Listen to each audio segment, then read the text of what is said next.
आ डेरे ते बैठे या बच्चे ने अपने ख्याल पा गए ने भी बाबा जी को वीडियो बनाइए ते मैं आख्या चलो बच्चों नूं राजी कर देने ते तुहाडे अगे कोई चंद शेर बाबे कसूरमंद दे साईं सरदार कक्के क्याए दे शेर मतबले भी पेश करन लगा। अव्वल सिफत है सिफतां वालड़े दी, सिफतां वालड़ा रब रहमान मियाँ। फिर मैं आखा नात रसूल ताई खातर जिस दी दोवें जहान मियाँ। खातर उस दी बागुलजार सारे आया जिस दी शान कुरान मियाँ। कलमा उस दा पढ़ी कसूरमंदा तेरी टुरे दी साफ जबान मियाँ। ते अव्वल सिफत खुदा दी जिस 14 तबक सवारे ते खातर प्यारे। धरती आदम ते आसमानी सूरज चन्न सितारे चमकण हारे। एवान नसान ते नूरी नारी खिदमत दे वे सारे दम ना मारे। कसूरमंदा हर शाहू दे नजारे ते विरद पकारे। ते तेरी सिफत की करा मैं या मौला तेरिया कुदरतां वेख के हैरान होना।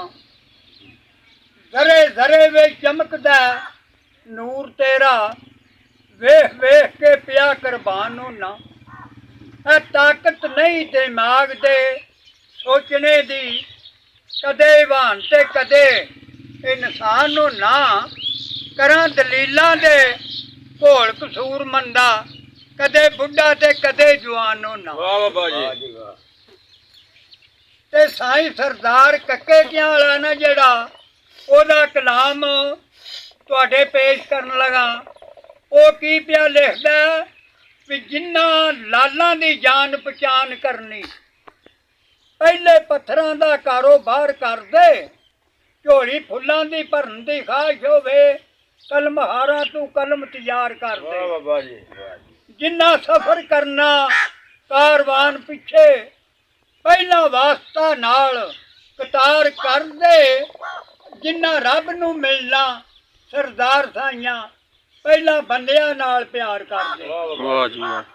ते ओ मनना भी काहदा मनना है कदे मन लिया कदे मनिया ही ना।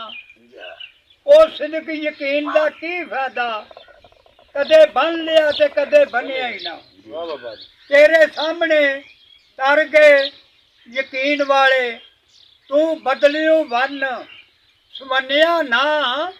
सिदक सोहनी दा वे सरदार साइयां आ घड़ा कच्चा वेख के फिर भी भनिया ना।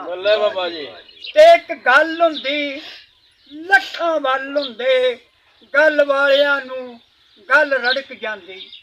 सुर तार दा नहीं सवाल कोई सीने इश्क होवे अग भड़क जांदी। मजनू जंगलां दे विच आ मारे तार लालां दे बंगले खड़क जांदी।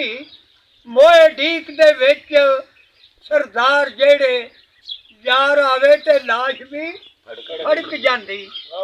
गल दूर दईए है सरूर जिथे असद वालियां दा उथे मेल ही नहीं। खेती गैर दी विच जो मुंह पाए छेड़ू रहन देंदा विच खेड़दे नहीं। भांडे उस विच करम दा खैर पैंदा जिदे विच ते खुदी दी त्रेड़ी नहीं। और मुनकर अली दा होवे सरदार साइयां फिर मुसलमानी दा कोई गवेड़ ही नहीं। ते मुंह बोल कवले ना बोलिया कर होंदे खसम नाराज बड़ बोलियां दे कां सिर खाए ओल ठंड पाए बड़े फर्क ने विच बोलियां दे। जेड़ियां खसम दी विच रजा रहनी कम सौर दे ने उन्हां गोलियां दे आप उधड़ियां खान सरदार धक्के शर्मा वालियां नू ऊटे डोलियां। वाह जी वाह।